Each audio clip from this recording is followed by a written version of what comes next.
Assalamualaikum warahmatullahi wabarakatuh. Salam sejahtera, Om Swastiastu, Namo Buddhaya, salam kebajikan. Oke, ya. Senang sekali bisa menjumpai kita semua di ruang virtual ini. Oke, jadi rekan-rekan, sobat-sobat semuanya, ya, saya ingin mengucapkan apa kabar gitu ya. Energinya sudah full ya. Saya harap masih menyala semua ini ya. Meskipun mungkin perut sudah mulai bernyanyi keroncongan ya karena kita sedang berada di jam-jam kritis ngabuburit di hari Sabtu yang syahdu ini ya, tanggal 7 Maret 2026. Sebelum kita masuk ke materi yang berat tapi lezat dan bergizi ini ya. Oke. Izinkan saya Erdit Irawan ya yang akan menjadi nakoda Anda di kapal webinar sore hari ini ya. Oke, sambil menunggu yang lain mungkin menyusul join di webinar ini ya para peserta gitu ya. Oke. Sebagai moderator sekaligus pembicara nanti ya untuk eh, sebagai penutur best practice di webinar sore ini, saya ingin menyapa Anda dengan seperti biasa ya, pantun penyemangat ya. Beli kolak di Pasar Rawamangun. Asik. Cakep, Jangan lupa beli biji salak satu tempayan. cakep. Daripada tidur sore, bikin bingung dan melamun, mending kita bahas cara kontrol proyek tanpa jabatan. Ya. Oke. Oke, itu yang akan jadi tema hari ini ya. Tanpa authority ya, oke. Dengan authority wewenang yang kurang ya, tapi ya, tetap bisa berjalan dengan sukses ya. Nah, sore ini kita akan selain melakukan ngabuburit yang berfaedah ya, biasanya orang menunggu buka puasa itu dengan berburu takjil ya. Tapi sore ini kita berbulu taktik ya, strategi. Kenapa? Karena kita semua tahu ya, menjadi manajer proyek itu seringkali seperti menjadi polisi lalu lintas ya, terutama yang di persimpangan jalan tol itu. Aduh, kita harus mengatur kendaraan besar, tapi terkadang kita tidak punya surat perintah resmi atau bahkan tidak pegang peluit ya. Jadi tetap harus bisa gitu ya. Jadi banyak yang mengira proyek gagal karena metodologi yang salah atau software yang kurang gitu ya.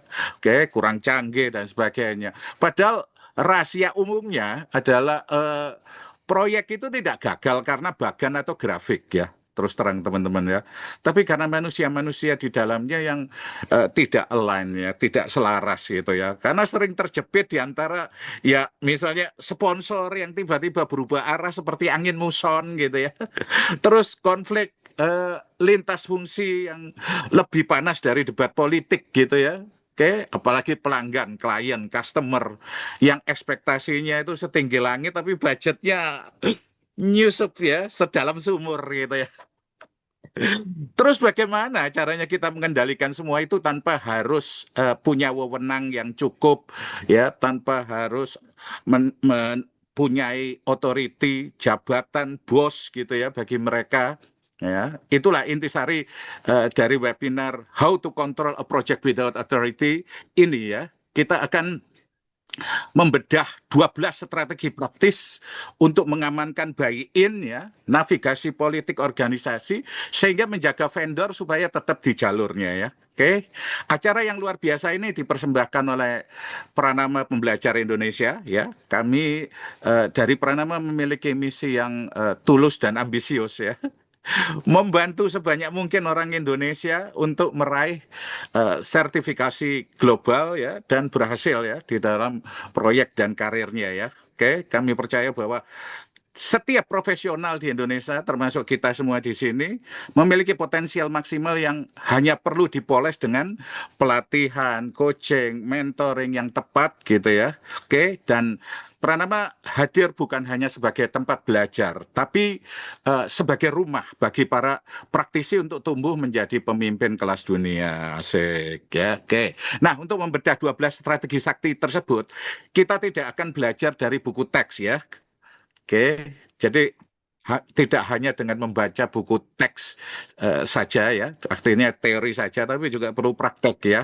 Nah, di hadapan kita sudah hadir pakar yang sudah makan asam garam di dunia manajemen proyek ini. Ya, beliau adalah Bapak Insinyur Eri Prastiawan, PMP, bla bla bla bla ya. Oke, jadi titelnya panjang banget. Beliau bukan hanya memegang sertifikasi PMP ya, tapi juga rentetan gelar eh, profesi yang panjangnya mungkin mengalahkan daftar belanjaan takjil kita ya sore ini. Oke, dengan pengalaman sebagai former head PMO untuk SEA region ya, Southeast Asia. Oke, beliau telah mengelola proyek-proyek kompleks ya. Oke, yang besar, kompleks, nilainya jutaan dolar ya. Oke, dan lintas negara. Oke, Pak Eri ini adalah seorang praktisi bisnis ya, terus penulis buku sekaligus auditor ISO ya, yang akan membagikan resep rahasia bagaimana mengelola stakeholder dengan elegan. Nah, beliau akan membuktikan bahwa kita bisa mengendalikan proyek tanpa harus berteriak-teriak. Cukup dengan strategi yang cerdas dan pengaruh yang kuat. Gitu ya, oke. Tanpa memperpanjang waktu lagi, karena beduk maghrib tidak akan menunggu kita selesai bicara. Mari kita siapkan catatan dan fokus kita ya, monggo kita ya, kalau ada pertanyaan ada pendapat masukan ya, silahkan ditulis di kolom chat nanti ya selama presentasi berlangsung, dan kita akan bahas satu persatu. Kepada yang terhormat guru kita semua Pak Eri Prastiawan, waktu dan tempat virtual ini sepenuhnya saya persilakan, monggo Pak Eri. Baik, Pak Erdi, terima kasih banyak. Bapak Ibu, apakah suara saya terdengar? Oh, jelas jelas sekali Pak Eri. Oke, Oke. jelas ya. Dengar jelas, Pak. Baik, Bapak Ibu, terima kasih sekali lagi sudah hadir di sore hari ini. Anda semua adalah project manager yang luar biasa, ya. Apa namanya, leader learner ini terbukti bahwa ada dalam diri Anda ya. Anda seorang leader, terutama dalam hukum leadership yang pertama, leader learner ya. Nah, baik, terima kasih sudah hadir di ruang Pranama ya. Nama saya Eri Prasetyawan. Tadi sudah di eh, apa namanya perkenalkan oleh Pak Erdit. Saya tidak akan memperkenalkan lagi. Saya hanya mau sharing bahwa pada dasarnya komponen project ya itu ada tiga ya. Yang pertama ada sisi tool and tekniknya atau teknologi ya. Yang kedua sisi bisnisnya. Yang ketiga adalah sisi humannya. Nah, dari pengalaman yang pernah saya lewatin, itu yang paling sulit untuk dikendalikan, ya, itu adalah dari sisi manusianya atau humannya ya, human business sama teknologi ya. Jadi humannya ini yang stakeholdernya ini yang perlu kita manage dengan baik ya, karena itu faktor yang paling besar gitu ya. Nah, makanya untuk ujian PMP itu porsi human itu semakin lama semakin banyak gitu ya. Dulu cuman kecil gitu ya. Tapi semakin lama semakin banyak dengan adanya juga di PMBOK yang edisi yang ke-8 ini. Baik, ini tadi sudah di mention oleh Pak Erdit. Terima kasih Pak Erdit ya. Kami ingin membantu sebanyak mungkin orang Indonesia certified global. Dan saat ini Bapak Ibu kami sedang memfinalisasi sebuah buku mengenai Global Certification Black Book gitu ya. Jadi sebuah buku yang merupakan chassis untuk bagaimana bisa mendapatkan sertifikasi atau lulus ujian sertifikasi apapun bidangnya ya, project management, finance gitu ya, kemudian apa bahasa Inggris misalnya atau TOEFL semacam itu ya, kemudian yang apa IT base misalnya ITIL atau cyber security gitu ya, kami mencoba membuat chassisnya gitu ya, membuat apa namanya frameworknya untuk bisa lulus di semua sertifikasi global. Itu salah satu keinginan kami ya, salah satu yang kami ingin bantu untuk memajukan sumber daya manusia di negara kita, di Indonesia. Oke, baik. Jadi mungkin kurang lebih 90 menit ke depan, tadi mungkin sudah kepotong ya, mungkin sekitar 70 menit ke depan, kita mau sharing mengenai bagaimana kita bisa memiliki strategi untuk bisa mempengaruhi stakeholder di dalam proyek, meskipun kita tidak punya otoritasnya, ya. Kalau misalnya kita punya struktur teamwork gitu ya, orang-orang yang di bawah kita, itu kita punya authority-nya. Tetapi project manager kondisinya, situasinya tidak seperti itu. Bahwa project manager ini stakeholder-nya adalah banyak kan malah di luar otoritasnya dia, di luar otoritas struktur organisasi di project itu. Jadi ada project sponsor, ya, steering committee, kemudian resource owner, kemudian juga customer gitu ya, auditor, kemudian apa namanya vendor ya. Nah, vendor kemungkinan sebagian ada authority di tempat kita, tapi juga mungkin uh, stakeholdernya vendors itu tidak ada di authority authority. Belat, belat, halo, belat, halo. Oke, nah ini kita akan bahas 12 strategi ya. Nah tujuannya apa? Tujuan kita diskusi sore hari ini. Yang pertama, kita harus paham dulu mengenai dinamika stakeholder di dalam proyek ya. Kita pahami dinamikanya setiap stakeholder yang ada di dalam proyek kita ya. Mungkin kita juga punya stakeholder yang regulator ya, itu yang juga di luar otoriti kita gitu ya. Itu contohnya gitu ya. Tadi sudah saya sebutkan yang di luar termasuk juga regulator. Ini yang lumayan sulit untuk bagaimana kita menginfluence mereka. Kemudian kita akan bahas 12 strategi praktis ya untuk mengengage dan memanage stakeholder yang ada di dalam proyek. Nah, ini tadi Pak Edit bilang memang benar tidak ada di textbook ya. Dalam satu textbook paling tidak ya. Kita menggather dari banyak strategi atau banyak buku untuk di dalam kita satukan dalam 12 strategi ini. Kemudian tujuannya yang akan kita capai supaya kita mampu memimpin dan mengendalikan proyek ya, meskipun kita tidak punya otoritas formal. Oke, baik. Nah, dengan tiga tujuan ini, Bapak Ibu, apa yang akan kita lakukan? Yaitu agendanya yang pertama, oh sorry, ini is typo ya. Agendanya kita akan memahami dinamika ini dan realitas project management ya, secara best practice, secara faktual gitu ya, fakta. Kemudian apa saja sih 12 strategi itu ya? Yang ini terus terang saja saya menggunakannya pada waktu saya menjadi project manager maupun saya menjadi head of PMO. Kemudian nanti ada Q&A, silakan Bapak Ibu kalau masih ada eh, pertanyaan, kalau misalnya perlu contoh-contoh yang lebih apa, yang pernah dialami oleh mungkin saya atau Pak Erdit gitu ya, nanti bisa kami ingat-ingat dan kami sharingkan. Oke, kita masuk ke agenda yang pertama, realitas dari project management ya. Jadi yang pertama, sebagian besar project manager itu tidak memiliki otoritas formal seperti saya berikan contoh lagi tadi ya. Ada sebagian yang punya otoritas formalnya, ada yang terhadap stakeholder tertentu tidak punya gitu ya. Ya deliver project ya, align schedule, manage conflict gitu ya, control scope dan time itu yang time dan cost. Jadi sebenarnya tidak hanya sampai ke time dan cost, tapi sampai risk ya. Jadi kalau kita ngomongin mengenai competing constraint ya. Nah, ini yang harus di-deliver oleh project manager. Padahal sebagian stakeholder itu tidak dalam otoritasnya project manager. Nah, itu realitasnya. Dan ini yang akhirnya sering menjadi sumber dari kegagalan proyek. Walaupun secara proses, metodologi, tools gitu ya sudah sangat mencukupi ya.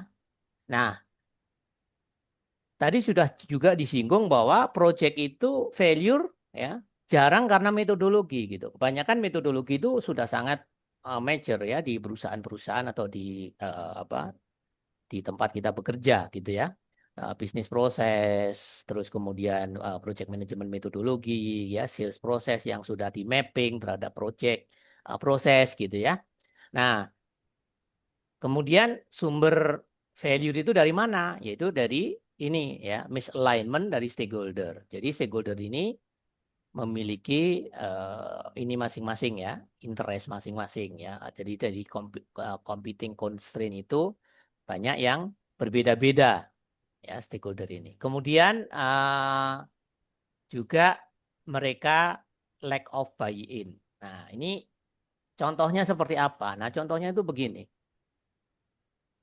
Ada beberapa stakeholder yang mendapatkan update dari baseline gitu ya. Jadi baselining. Makanya sangat direkomendasikan di PMI itu melakukan baselining sebagai kertas kerja aktivitas sehari-hari project manager. Itu kuncinya ya. Nah, supaya apa? Supaya kita mengkomunikasikan update terakhir gitu ya, baseline yang revisinya paling akhir itu bisa ke semua stakeholder, terutama stakeholder kunci. Ya, ini contohnya sering sekali project manager mengupdate dan mengkomunikasikan baseline yang terakhir itu tidak semuanya, tidak rata. Sehingga terjadi misalignment ya. Ada stakeholder tertentu yang sudah mendapatkan update terakhir, tapi stakeholder yang lain itu ternyata masih versi yang lama gitu ya. Ininya, baseline-nya. Nah, ini contoh nyata yang terjadi gitu ya, sehingga masing-masing stakeholder itu punya baseline yang berbeda gitu ya, punya common understanding tentang project itu berbeda gitu ya, berbeda versinya gitu. Nah, padahal dinamika di dalam proyek itu kan sering berubah-ubah ya, sering berubah-ubah. Walaupun belum diformalkan gitu ya, belum kita formalkan, tetapi kita harus punya kertas kerja yang memang sangat ini ya, sangat bisa diandalkan untuk mengatasi dinamika yang sering berubah di dalam proyek, terutama proyek-proyek yang ini ya, apalagi sekarang proyek-proyek yang agile gitu. Nah, ini dinamikanya ya, masalah stakeholder ini punya misalignment gitu ya, kemudian ada conflict of interest, sebagian juga karena misalignment ini, kemudian juga lack of buy-in karena mereka tidak mendapatkan baseline yang up to date gitu ya. Nah, ini akan terjadi di semua dimensi proyek ya, vertikal maupun horizontal, maksudnya dimensi stakeholder proyek. Nah, ini dinamikanya yang harus kita bisa mengelola. Nah, terus kemudian kita harus melakukan apa? Nah, ini ada 12 strategi. Kita tetap mengengage dan memanage project stakeholder ya. Memanage dan mengengage project stakeholder. Nah, 12 strategi ini apa saja? Ya. Yang pertama adalah contracting vs kontrak.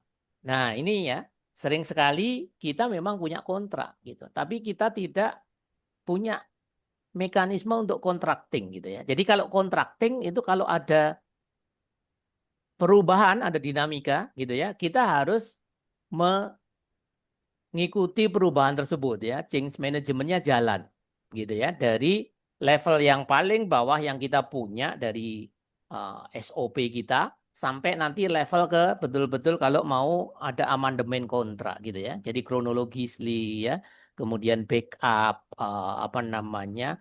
Backup data, backup fakta bahwa itu ada perubahan, kemudian juga di-approve oleh siapa, diajukan oleh siapa dan seterusnya. Kemudian bagaimana kita memprioritaskan ya, memprioritaskan stakeholder ya, stakeholder. Nah, ini yang paling gampang kita ingat-ingat adalah Moskow ya. Ya, Moskow itu singkatan Bapak Ibu, bukan ibu kota Rusia ya, Moskow. Ini metode Moskow bagaimana memprioritaskan. Nah, stakeholder mana yang harus kita must do?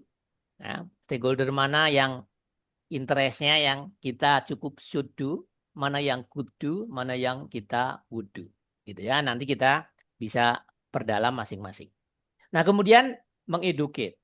Nah, ini sangat penting Bapak Ibu kita mengeducate stakeholder, terutama stakeholder yang di luar otoriti kita gitu ya. Tapi kita harus menyesuaikan. Jadi misalnya kalau memang dia level stakeholdernya itu ada di atas kita gitu ya, project sponsor, customer gitu ya, kemudian apa namanya regulator ya, dibandingkan kalau misalnya di dalam sebuah proyek gitu ya, kita perlu misalnya tenaga outsourcing dari luar yang misalnya kayak apa namanya untuk marketing gitu ya. Proyek kita kebetulan sampai kita harus memarketing gitu ya. Mungkin ada sales promotion girl gitu ya, atau sales promotion boy. Kita juga perlu mengeduket mereka gitu ya.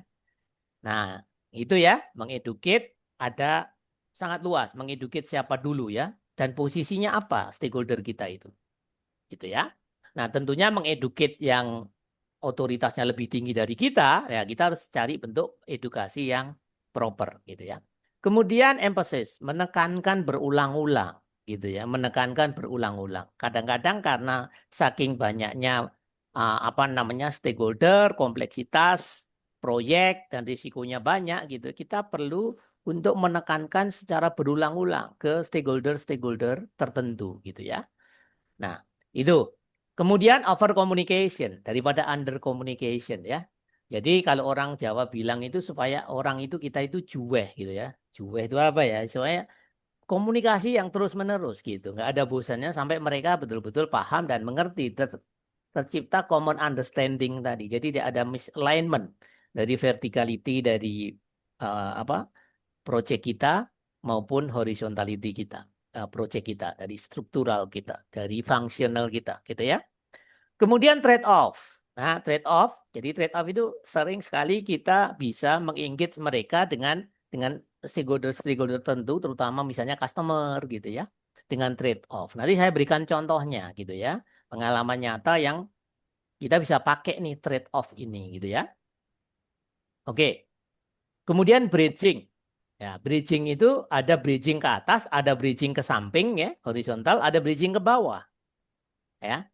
Apakah kita menjadi bridge person-nya ya, atau kita mencari bridge person-nya? Ya. Itu kita harus lakukan, tergantung dari kita stuck-nya atau bottleneck-nya di mana atau roadblock-nya gimana. Mungkin dalam proyek dalam situasi proyek kita menemukan roadblock gitu ya. Sudah tertutup jalannya gitu ya, sehingga kita harus punya strategi bridging ini supaya jalan ini yang tertutup ini kita mempengaruhi, menginfluence stakeholder yang punya otoritas untuk menutup itu, jadi bisa terbuka jalan itu dengan bridging ini ya. Nanti saya berikan contoh-contohnya ya. Kemudian defend ya, ini menyangkut kredibilitas kita. Misalnya gini, kita meng-create apa namanya struktur costing project gitu ya. Kemudian kita harus mendefend gitu ya. Ada yang men-challenge gitu. Misalnya customer atau project sponsor kita men-challenge kenapa segini, kenapa segitu gitu ya. Nah, kalau kita tidak bisa mendefend, akhirnya bisa runtuh credibility kita. Artinya waktu yang kita propose costing waktu itu, ini dalam hal costing ya, itu mungkin terkesan akan asal-asalan ya dan tidak kredibel. Nah, itu salah satu mendefend atau menjustifikasi tertentu. Misalnya menjustifikasi kita pingin supaya tidak kena penalti gitu ya. Kita punya justifikasinya. Nah, bagaimana kita mendefend itu gitu ya dengan data dan fakta. Nah, kemudian replace. Nah, replace ini kalau misalnya ada tim kita yang tidak perform gitu ya, daripada menjeopardize seluruh proyek, membuat proyek berisiko lebih besar, makanya kita harus mengganti ya tim kita atau mungkin vendor gitu ya, atau supplier gitu ya. Nah, itu kita bisa. Kemudian berikutnya adalah yang ke-10, you are the center. Nah, ini nanti Bapak Ibu, ini sangat penting, ini yang paling penting bagaimana kita influence without authority ini dengan teknik you are the center. Dengan you are the center ini adalah apa namanya hormonal engineering gitu ya. Nah, nanti saya ceritakan bagaimana caranya bisa menggunakan hormonal engineering ini karena begini Bapak Ibu. Untuk bisa mempengaruhi seorang itu harus kita bisa men-trigger hormon yang namanya oksitosin di dalam diri orang itu. Nah, hormon ini hormon apa? Hormon bonding, hormon trust, hormon Cupid gitu ya. Nah, dalam ilmu neuroscience Bapak Ibu ada bagaimana kita bisa men-trigger hormon tersebut gitu. Sehingga mereka terinfluence oleh kita. Nah, itu ya. Nah, nanti ini saya bagikan cerita sedikit mengenai itu. Kemudian seeking common ground gitu ya. Nah, seeking common ground. Nah, kalau di dalam apa namanya tools and tekniknya project management PMI atau project management yang lain, seeking common ground ini salah satunya adalah dengan membuat project management plan. Jadi project management plan ini salah satu upaya untuk bisa membuat common ground dari semua stakeholder. Karena apa? Tertulis ya formal, bisa dibaca berulang-ulang gitu ya. Nah, bagaimana tadi ya korelasi antara baselining project management plan, nanti baselining, kemudian contracting. Nah, itu harus align Bapak Ibu ya, harus align. Nah, ini ya seeking common ground. Kenapa ke orang itu kalau punya common ground orang jadi terinfluence? Ya. Itu karena hormonal juga oksitosin tadi. Jadi ada dua cara untuk men-trigger oksitosin. Salah satunya adalah seeking common ground, kemudian yang kedua adalah you are the center tadi ya, you are the center. Oke, nanti Bapak Ibu akan dapat dua-duanya untuk men-trigger oksitosin dari orang siapapun dia, posisinya apapun gitu ya. Kalau dia itu kena you are the center dan juga seeking common ground, dia mau tidak mau, suka tidak suka, sadar tidak sadar akan keluar hormon oksitosin dalam dirinya ya. Dari kepalanya sih ya, dari kepalanya. Dari kepalanya itu, kepala kita itu ada kelenjar, namanya kelenjar kelenjar pituitary itu untuk hormon toksik. Kalau kelenjar pineal ya, pineal gland itu untuk hormon salah satunya oksitosin ini. Oke, mari kita coba detailkan. Yang pertama adalah contracting vs kontrak ya.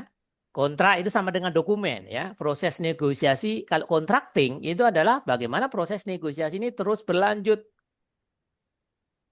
dalam rangka kita memanage perubahan ya dari baseline. Dari baseline yang sudah ditetapkan pada saat D1 atau D0 ya. D0 proyek kita mau kita eksekusi ya, itu D0 itu merupakan baseline versi yang pertama. Begitu proyek kita jalan, kalau ada perubahan, kita harus rebaselining. Ya, jadikan rebaseline yang kedua gitu ya kalau semua sudah setuju. Nah, kemudian mungkin sering teman-teman bertanya, Pak Eri kalau perubahannya banyak apa nggak terlalu repot kalau kita merubah terus baseline atau project management plan gitu ya.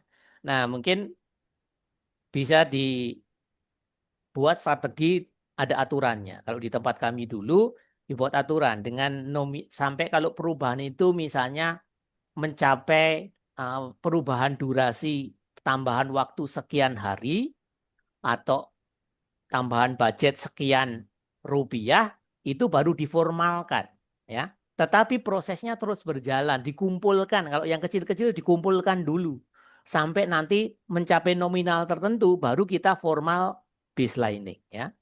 Nah, itu apa namanya strateginya untuk supaya kita tidak terlalu sibuk untuk mengadministrasi baseline ini. Kemudian interpretasi kontrak ya, terutama untuk key stakeholder. Nah, Bapak Ibu jangan terlalu berharap orang itu begitu membaca kontrak langsung paham gitu ya. Maka kita harus bantu supaya mereka interpretasi mereka itu benar gitu. Untuk itu harus perlu kita punya effort supaya stakeholder yang interpretasi kontraknya itu belum mencapai common understanding gitu ya. Kita harus mengeducate. Kita harus tidak berasumsi bahwa mereka ngerti gitu ya. Itu kuncinya, itu strateginya.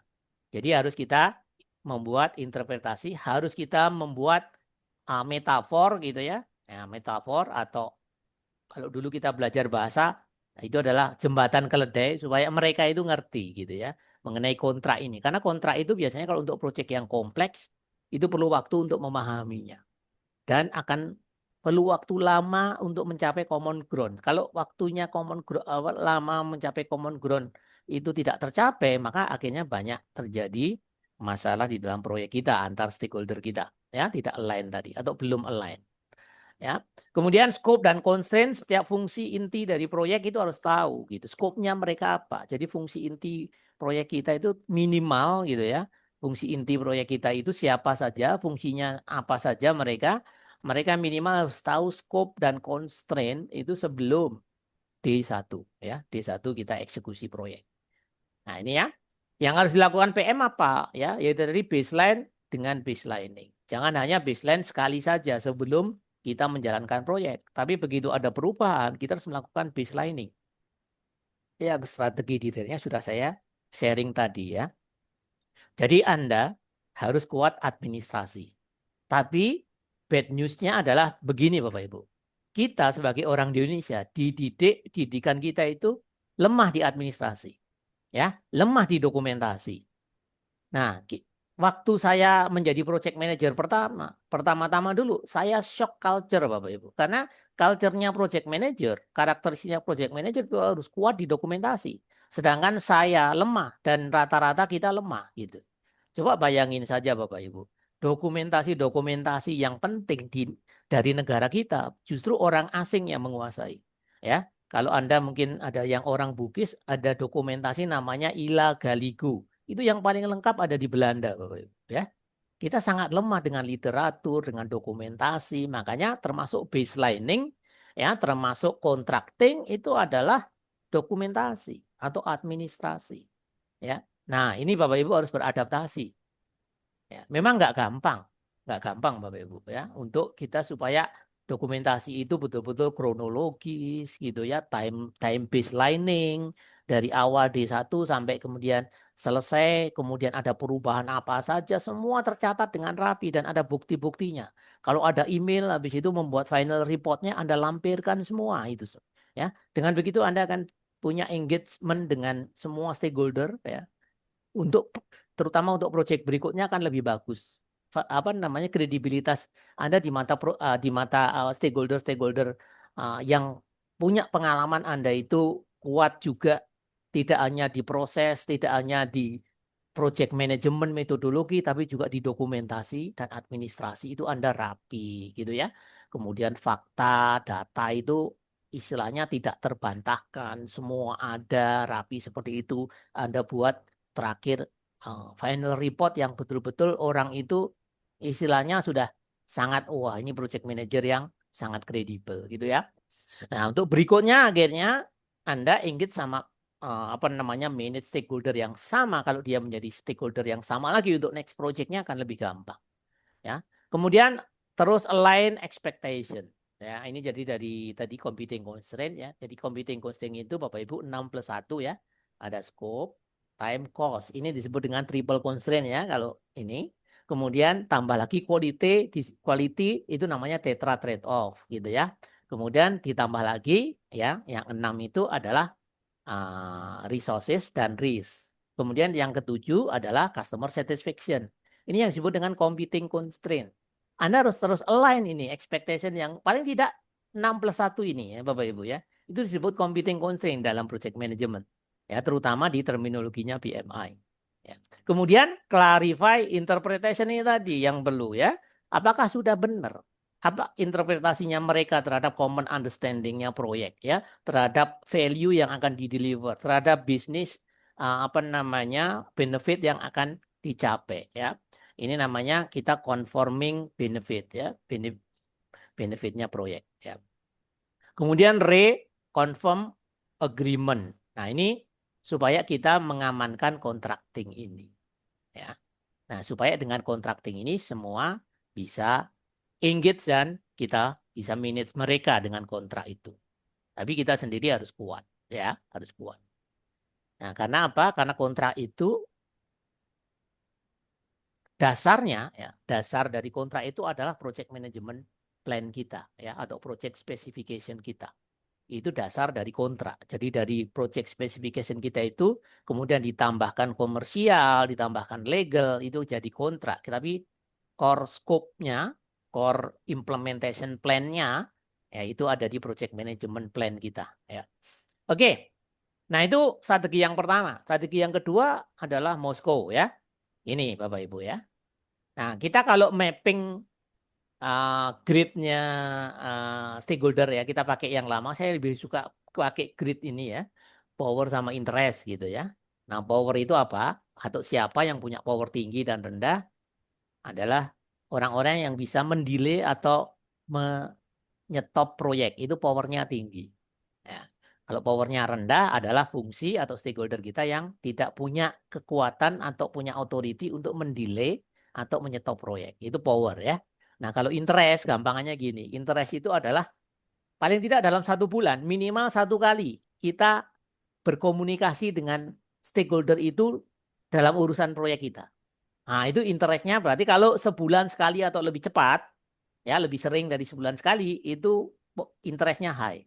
Tapi kalau lebih dari 1 bulan, artinya 2 bulan sekali, belum tentu kita ketemu gitu ya. Atau misalnya orang regulator yang mengeluarkan izin, mungkin dalam satu proyek yang misalnya setahun atau 2 tahun, cuma 2 kali kita ketemu gitu ya. Itu berarti interestnya tidak high. Nah, kemudian dari mapping ini, kuadran ini, kemudian Anda sekalian mapping Moskow-nya ya. Terutama yang minute closely Anda harus must do gitu ya. Yang keep satisfied Anda harus should do gitu ya. Dan seterusnya. Nah, ini supaya Anda bisa engage dan mereka punya severity otoritas masing-masing terhadap proyek kita gitu. Jadi akhirnya kita bisa tepat, kita bisa efektif dalam menerapkan prioritization ini sesuai dengan otoritas, power dan interest dari masing-masing stakeholder yang kita harus engage dan manage gitu ya. Nah, ini Anda mapping. Nah, biasanya kalau Bapak Ibu pengalaman saya, great stakeholder yang PMI ini untuk proyek yang kompleks ini belum mencukupi ya, belum mencukupi. Kami memiliki stakeholder analysis yang sangat bisa dipakai untuk proyek yang paling kompleks ya, untuk proyek yang paling kompleks. Jadi tidak hanya faktornya itu power dan interest gitu ya, tapi ada juga personality, co-location gitu ya, kemudian apa namanya severity dari ininya mereka gitu ya, dukungan mereka. Nah, ada kita membutuhkan itu untuk proyek-proyek yang lebih kompleks gitu ya, karena stakeholdernya sangat banyak dan sangat multi function, sangat multi ini ya, multi background gitu ya. Kemudian juga diversity-nya tinggi. Oke, nah itu yang kedua mengenai prioritization. Ya, kita menggunakan Moskow, gitu ya. Kemudian berikutnya yang ketiga adalah mengeducate. Ya. Banyak stakeholder tidak paham proyek kompleksitinya seperti apa. Ya, tidak paham dependensinya. Kalau misalnya cause and effect gitu ya. Kalau ini mundur, kemudian apa yang akan menjadi risiko? Apa yang akan menjadi dampak? Apa yang akan menjadi isu atau masih risk ya. Nah, itu mundur sekian hari akan seperti apa? Kalau mundur lebih panjang 1 hari belum tentu linier mundurnya. Nah, ini yang perlu kita mengeduket supaya mereka ngerti. Mereka paham gitu ya. Bahwa kalau dari mereka tidak keluar apa yang kita harapkan, misalnya approval gitu ya dari sponsor gitu atau CEO kita gitu ya. Nah, kita bisa jelaskan, Pak, kalau kita mungkin beliau sering sekali begini Bapak Ibu ya, sering sekali begini. Saya waktu jadi project manager bukan dari head of project manager. Ya, kalau di tempat kami karena line manager PMO kami itu bukan langsung berurusan dengan project, tapi saya sebagai customer project manager lah ya, yang harus memang langsung. Jadi saya itu kalau minta tanda tangan PO dari CEO, saya itu langsung bukan langsung ke CEO, saya akan sesuai SLA. Ini contohnya ya, SLA. Kalau misalnya saya cek ke project admin saya bahwa dokumen saya itu sudah masuk sekian hari yang melebihi dari SLA-nya di CEO belum tanda tangan, biasanya saya akan tanya ke sekretaris gitu ya, saya sekretaris. Itu di mana gitu ya. Nah, kemudian biasanya saya mengutarakan risikonya, dependensinya. Karena sering sekali tidak linear. Kalau CEO tidak tanda tangan hari ini, bukan berarti kalau misalnya tanda tangan besok, proyek akan hanya mundur 1 hari. Itu proyek bisa mundur seminggu, 2 minggu, bahkan 1 bulan, walaupun cuma telat 1 hari. Gitu ya. Nah, ini yang contoh ya, dependensi itu kita ini. Nah, akhirnya karena resikonya cukup tinggi, sekretaris biasanya langsung mempersilahkan saya untuk menghubungi CEO. Dan sering sekali CEO lagi rapat di customer untuk urusan yang lain. Saya tunggu Bapak Ibu sampai saya ini. Ya. Biasanya CEO akan tag saya, "Oh, saya akan sampai ke kantor jam 9 malam." Saya tunggu, Pak. Sekitar jam 9 malam itu biasanya beliau telepon di meja saya untuk ke ini, ke mejanya. Nah, biasanya CEO itu di situ banyak sekali PO yang menumpuk Bapak Ibu ya. Sehingga beliau karena saking sibuknya tidak ngeh gitu ya. Kalau sudah SLA-nya hampir terlewat. gitu ya. Kemudian dia ngambil, minta saya coba cari kamu PO kamu yang mana gitu ya. Kemudian saya cari yang ini gitu. Dia langsung coba jelaskan.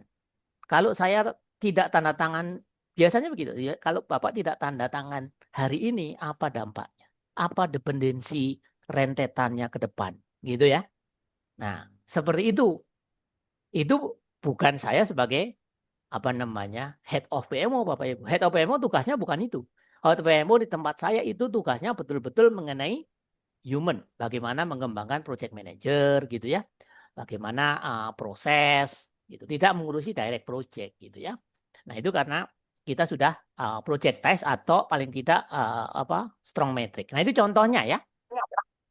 Nah kita harus betul-betul mengeducate. Dan itu contoh mengeducate stakeholder yang di luar. Saya nggak punya otoritinya karena beliau jauh lebih di atas saya. Sedangkan waktu itu saya masih staff, jadi staff project manager gitu ya. Tugasnya PM mengeducate stakeholder, ya, siapapun mereka, dengan porsi atau dengan situasi dan adaptasi yang harus Anda lakukan, gitu ya.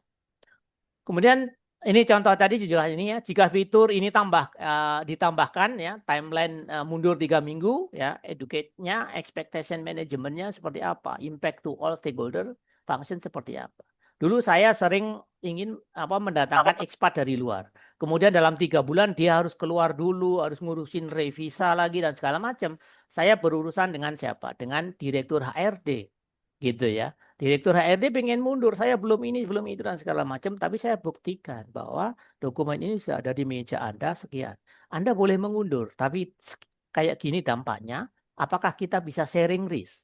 Kalau bisa kita buat minute of meeting atau saya akan kirim email bahwa jam segini, hari ini, tanggal segini, kita meeting, short meeting, kita ngobrol berdua, ya, bahwa Ibu setuju atau Ibu nggak bisa tanda tangan hari ini dan saya sudah menjelaskan risikonya dan Ibu tetap dengan keputusan Ibu untuk besok tanda tangan, gitu ya. Nah itu saya lakukan, Bapak Ibu, gitu ya. Saya jelaskan, gitu. Termasuk juga ke Direktur General Affair gitu ya. Nah itu ya Bapak Ibu, itu contoh-contohnya, itu contoh quote unquote dalam hal ini educate. Nah contoh yang educate yang Anda punya otoritasnya akan lebih mudah untuk mengeducate mereka. Ya. Tetapi yang sulit itu yang ada di atas kita, yang kita tidak punya otoritas. Ya. Kemudian berikutnya, strategi berikutnya, strategi yang ke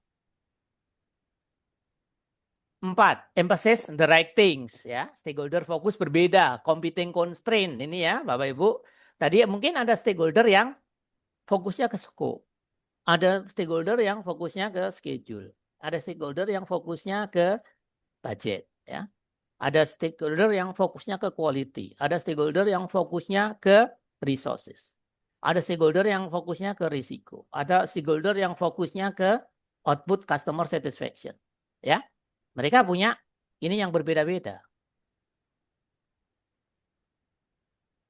Punya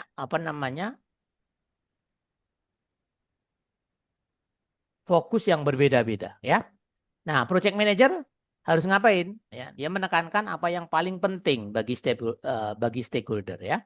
Nah, Bapak Ibu, dari competing constraint ini Bapak Ibu, apakah ada yang paling penting di antara tadi ya kalau 6+1 gitu ya. Nah, ini sangat case by case sama day to day Bapak Ibu ya.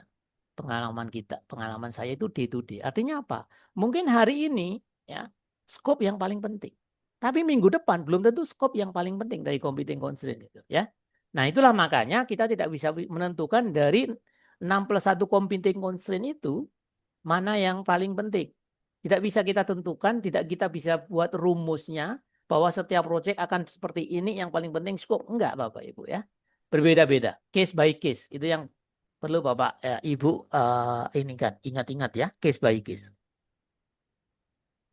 Kemudian contohnya ini sponsor ya, dia paling penting adalah return on investment gitu ya. Kemudian engineer ya, technical visibility.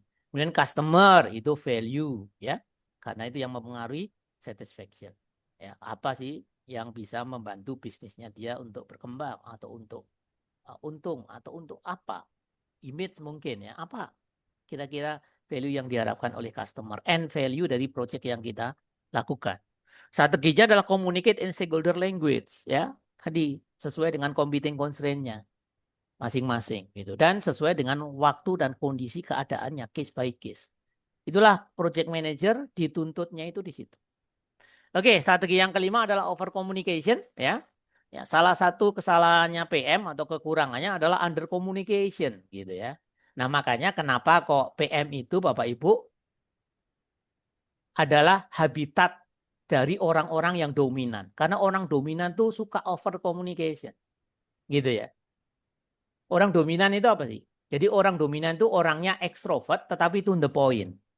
Dia tidak enggan atau tidak sulit untuk berbicara, tapi kalau berbicara to the point, itu orang dominan. Dan PM, project manager, dituntut untuk punya personality seperti itu. Makanya bagi teman-teman yang istilahnya ya ekstrovert. Jadi ekstrovert itu ada dua, ada orang dominan sama orang influence ya. Kalau orang dominan itu adalah ekstrovert yang to the point. Kalau orang influence adalah ekstrovert yang bisa ngomong ngalor ngidul ya. Nah, kemudian di sisi sana, di sisi introvert itu ada orang S ya, steadiness sama conscience useless ya. Orang S sama orang C itu adalah introvert. Tapi bedanya orang C itu introvert yang to the point, sudah diem, tapi kalau ngomongnya juga sedikit. Tapi kalau orang S, orangnya introvert, tapi kalau sudah kenal bisa ngomong ngalor gitu. Nah, bagi orang introvert perlu adaptasi yang lebih besar untuk menjadi PM, Bapak Ibu ya. Nah, karena apa? Karena project manager itu dituntut untuk over communication. Makanya dominan tadi ya. Stakeholder sering merasa ya tidak diupdate, ya tidak dilibatkan. Nah, ini didukung dengan apa? Seperti saya tadi bilang, Anda sebagai project manager tidak hanya dituntut sebagai orang dominan dan seorang ekstrovert, tapi Anda juga dituntut untuk bagus di dokumentasi dan administrasi. Ya, kalau Anda punya proyek yang kompleks, mungkin Anda perlu proyek admin untuk membantu Anda. Tapi Anda sendiri harus ngerti benar-benar administrasi dan kuat di situ. Ya, kuat di situ. Nah, itu Bapak Ibu ya. Nah, over communication itu penting untuk mengengage dan manage stakeholder. Prinsipnya adalah better over communication than under communicate. Ya. Kemudian ya contohnya apa? Anda perlu untuk mengupdate weekly update yang akhirnya membuat common understanding-nya itu sama.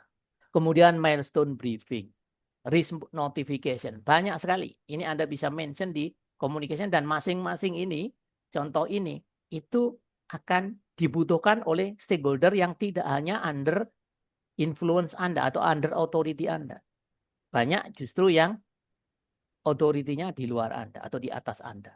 Ya, untuk Anda bisa over communication dengan mereka sehingga punya mereka satisfy, terupdate-nya itu akhirnya sama semua ya.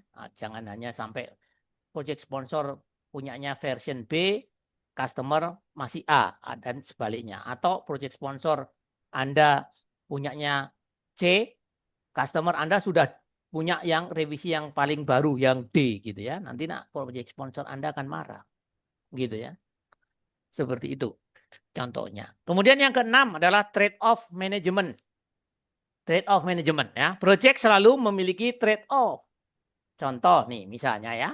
Scope trade-off, time trade-off, cost trade-off, quality trade-off. Anda bisa menggunakan ini ya.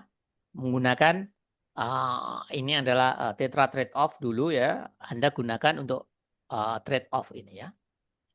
PM harus mampu mengatakan ini, Bapak Ibu ya. Kita bisa melakukan ini tapi harus sacrifice yang ini ya. Kemudian trade-off membuat keputusan menjadi realistik.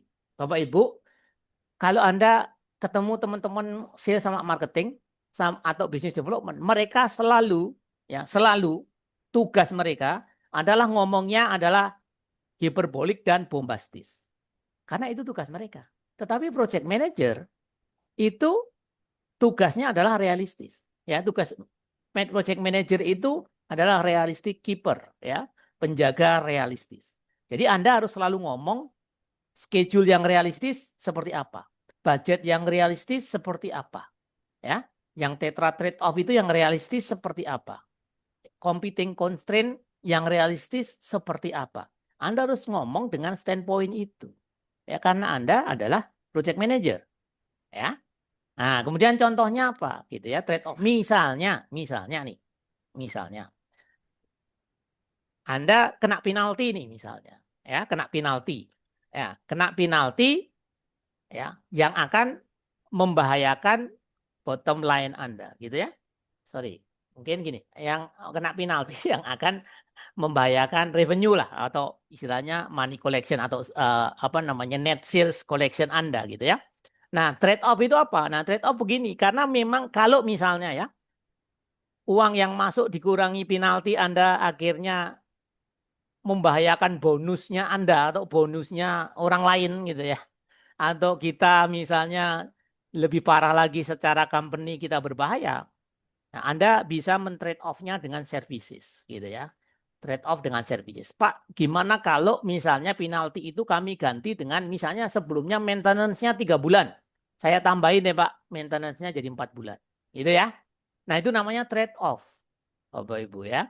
Nah, Anda bisa mencari bentuk-bentuk lain ya. Karena men-trade off antara yang tangible uang dengan tangible yang tenaga kerja. Gitu ya.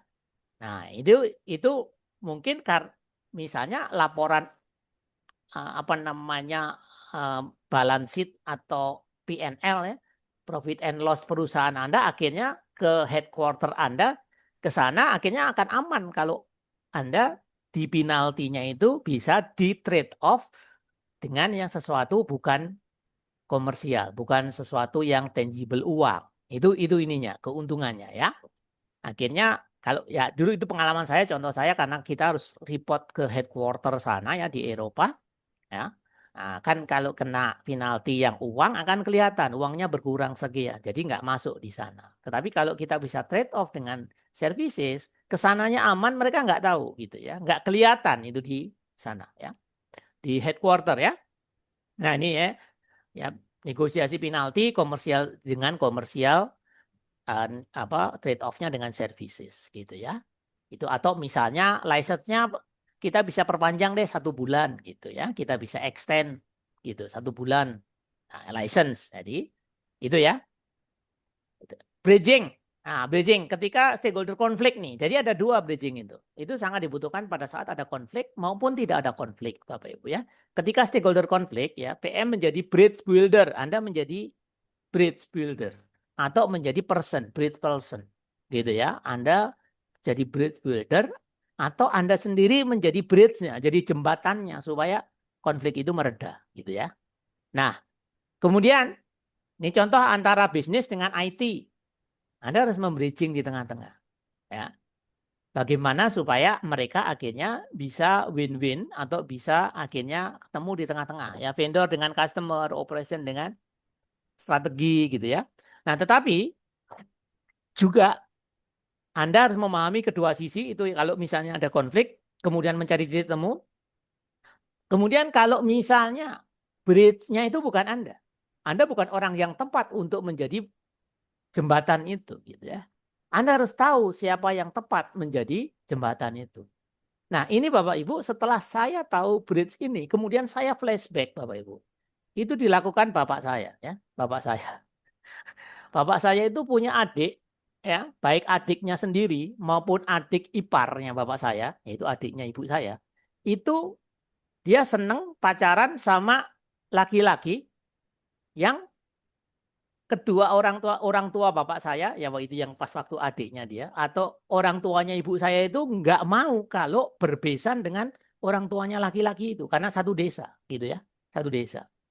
Tetapi adiknya bapak saya maupun adiknya ibu saya, ini laki-laki yang berbeda ya maksudnya, tapi case-nya sama. Itu selalu mengadu bapak saya, kalau saya tidak married dengan itu, mending saya nggak married atau saya bunuh diri. Jadi bapak saya terjepit di tengah, Pak. Bapak saya itu sulung, Bapak Ibu ya. Nah, akhirnya bapak saya, waktu itu saya ingat, saya masih kecil. Bapak saya itu terhadap mertuanya, itu sudah mau berantem. Terhadap orang tuanya sendiri, yaitu kakek saya yang pas mau memeretkan adiknya yang perempuan itu, yaitu tante saya.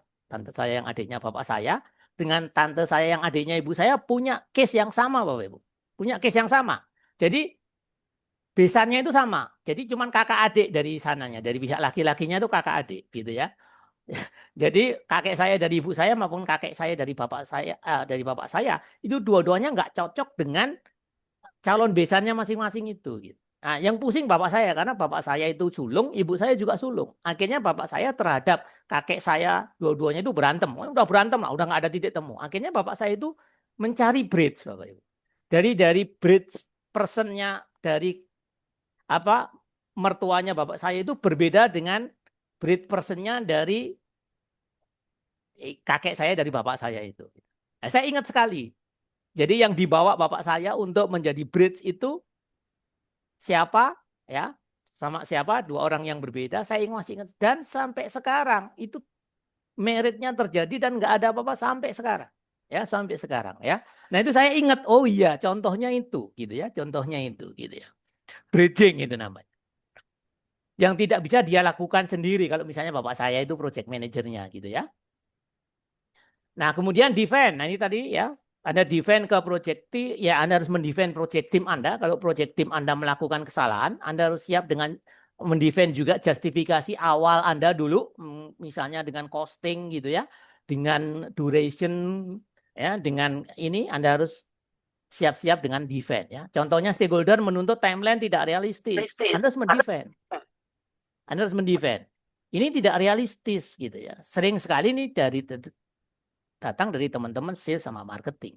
Ya, mereka memberikan timeline kepada orang customer itu adalah tidak realistis. Anda harus bisa mendefend. Itu tidak realistis. Anda bisa ngomong seperti itu. Dari sisi project itu tidak realistis. Realistisnya adalah seperti ini, karena seperti ini, karena dependensinya ini, justifikasinya ini, gitu ya.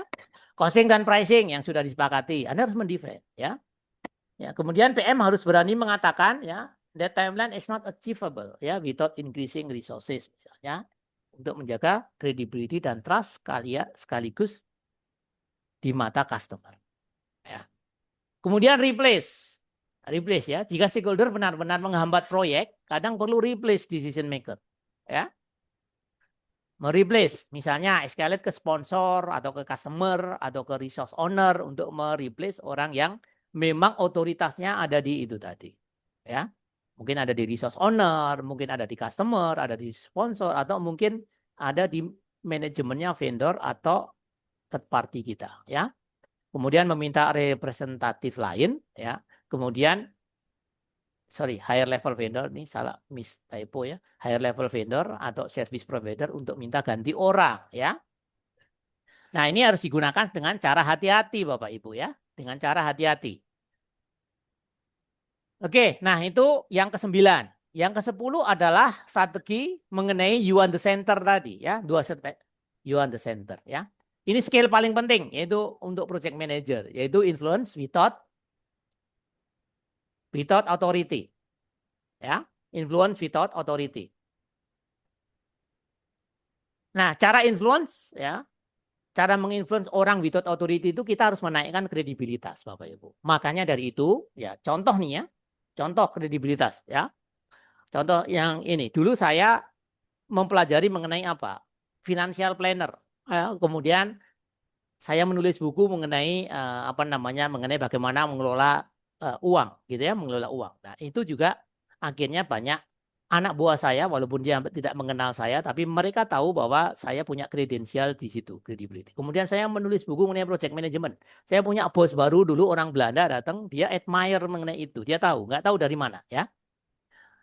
Saya nulis buku The 6 Steps to Become World Class Project Manager waktu itu ya. Kemudian ya, influence dengan relationship, dengan hubungan baik ya, dengan Anda tidak hanya hubungan baik, tapi Anda punya networking yang baik dengan orang-orang yang kemungkinan menjadi influencernya buat stakeholder Anda. Kemudian data driven argument, Anda punya data, punya fakta, makanya Anda harus kuat di data, kuat di kronologi, kuat di dokumen dan administrasi. Kemudian Anda membangun trust. Membangun trust, yaitu dengan apa? Oxytocin trigger ini. Nah, ini saya akan contohkan ya. Kemudian Anda bisa menaikkan power. Power itu bisa dari knowledge Anda, skill Anda gitu ya. Nah, ini ada di leadership. Bagaimana menaikkan power ya. menaikkan power. Anda mungkin banyak baca buku ya tentang hal-hal yang surrounding atau beyond dari proyek, mengenai bisnis misalnya, leadership gitu ya. Mengenai teknologi yang mungkin tidak berkenaan langsung dengan proyek Anda ya. Tapi memang prioritasnya yang berkenaan langsung. Tapi kalau misalnya berkenaan langsung itu sudah betul-betul mandatori buat Anda. Yang makanya kuasai yang inti itu yang berkenaan langsung, tapi juga Anda tidak hanya berhenti sampai yang inti saja, tapi Anda beyond itu ya. Nah, Bapak Ibu ada salah satu teknik ya, bagaimana menginfluence without authority, yang teknik itu dikenal dengan teknik Disraeli, Bapak Ibu ya. Jadi nama lengkapnya adalah Benjamin Disraeli. Benjamin Disraeli ini lahir 1804 dan meninggal 1881. Beliau pernah menjadi Perdana Menteri Inggris 2 kali selama hidupnya. Ya. Nah, kemudian di waktu yang sama ada orang Inggris namanya William Gladstone, Bapak Ibu ya. William Gladstone ini lahir 1809 sampai 1898. Ya. Nah, kedua Perdana Menteri ini adalah Perdana Menteri yang hebat, dikenal oleh rakyat Inggris. Semua performanya bagus. Ya. Nah, kemudian mereka, rakyat Inggris ini masih 50-50 antara Disraeli atau Gladstone, mana yang influence-nya, pengaruhnya terhadap rakyat Inggris ini mana yang lebih kuat, mana yang paling kuat. Ya, walaupun Disraeli cuma 2 periode dan Gladstone 4 periode, tapi ternyata Gladstone belum lebih influensial dibandingkan Disraeli ya. Sampai pada tahun 1899 ada seorang reporter yang menemukan seorang ibu yang pernah diajak makan malam oleh kedua Perdana Menteri ini. Nah, akhirnya dia punya ide bagaimana mengukur tingkat influence ya, pengaruh dari kedua Perdana Menteri ini. Ya. Nah, kemudian dia mewawancara ibu itu, Ibu, Anda satu-satunya orang Inggris yang masih hidup yang pernah diajak makan malam oleh kedua Perdana Menteri kita, yang kedua-duanya sudah meninggal. Ya, jadi ini cukup apple to apple, Bapak Ibu ya, karena makan malam kurang lebih sama waktunya gitu ya. Nah, kemudian ibu itu ditanya, oke Pak, apa pertanyaan Bapak? Itu ditanya sama reporter. Ibu, setelah Anda makan malam dengan Gladstone sampai sekarang, ya, sampai sekarang ini, ya, apa yang Ibu rasakan? Ya. Kemudian ibu itu ngingat-ngingat. Oke, setelah itu dia menjawab. Setelah saya makan malam sampai sekarang ini, ya, yang saya ingat adalah Gladstone ini orang yang paling pandai di dunia. Ya, Gladstone orang yang paling pandai di dunia. Ya, Perdana Menteri kita itu. Nah, kemudian dia tanya lagi. Kemudian kalau Disraeli, nah, kemudian dia ingat-ingat lagi. Ya, Disraeli, kemudian dia ngomong begini. Kalau Disraeli, saya merasa bahwa saya wanita yang paling pandai di dunia. Ah, oke Bu, oke. Nah, kalau menurut Ibu, mana pengaruh yang lebih kuat dalam hidup Ibu antara kedua Perdana Menteri kita? Ya? Nah, kira-kira yang mana Bapak Ibu? Ya, Ibu itu bilang Disraeli lebih kuat. Padahal Disraeli hanya jadi Perdana Menteri 2 kali. Ya. Dua-duanya punya otoritas yang sama sebenarnya. Ya, karena dua-duanya pernah menjadi Perdana Menteri. Kalau itu otoritas digunakan atau menjadi pengaruh besar, harusnya Gladstone lah yang punya pengaruh lebih besar dibandingkan Disraeli. Tapi apa yang dirasakan ibu itu? Tidak. Bahwa dia merasa pengaruh Disraeli lebih besar daripada Gladstone. Ya. Nah, intinya apa Bapak Ibu? Kalau Anda pengen punya pengaruh dalam waktu singkat, kurang lebih 1 jam kepada seseorang dan pengaruh Anda itu kuat, lakukanlah metode Disraeli. Ya, jangan melakukan metode Gladstone. Apa yang dilakukan Disraeli berbeda dengan Gladstone? Kalau Gladstone itu senternya ada di dirinya. Jadi kalau dalam 1 jam dia berbicara, sebagian besar itu dialah yang sebagian besar waktu itu Gladstone lah yang banyak bicara. Ya. Nah, kemudian apa? Dengan Disraeli, ya, dalam waktu kurang lebih 1 jam, Yang lebih banyak bicara siapa? Ya ibu itu gitu ya. Nah, itu teknik Disraeli. Karena Disraeli menempatkan center of interest-nya, lakonnya, ya, lakon dari ngobrol berdua itu ibu itu. Sedangkan Gladstone lakonnya dia sendiri gitu ya. Nah, ini makanya ini jadi tantangan berat buat project manager. Karena project manager Bapak Ibu, Anda dituntut di satu sisi dominan. Ya, di satu sisi dominan. Ya, di satu sisi Andalah senternya. Di satu sisi. Kalau itu komunal.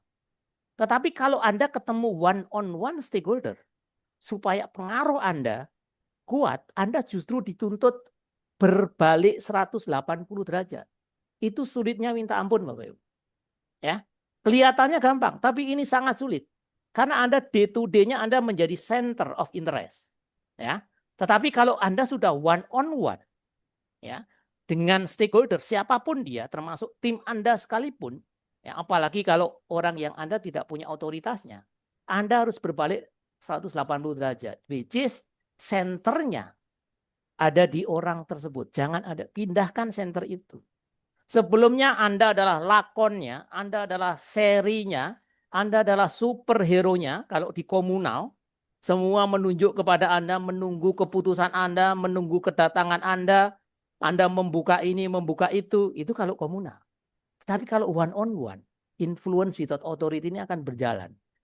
Kalau Anda membalik 180 derajat, bahwa lakonnya, superhero-nya bukan Anda, yaitu orang yang ada di depan Anda. Itu tidak gampang. Anda memerankan, istilahnya Anda merengkuh yin and yang dalam waktu yang sama, Bapak Ibu. Ya.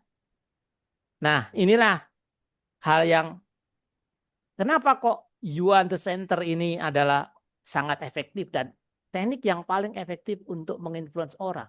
Yaitu karena oksitosin tadi. Kalau Anda melakukan you are the center itu, orang yang di depan Anda ini mau nggak mau, suka nggak suka, sadar nggak sadar akan keluar hormon oksitosin, Bapak Ibu.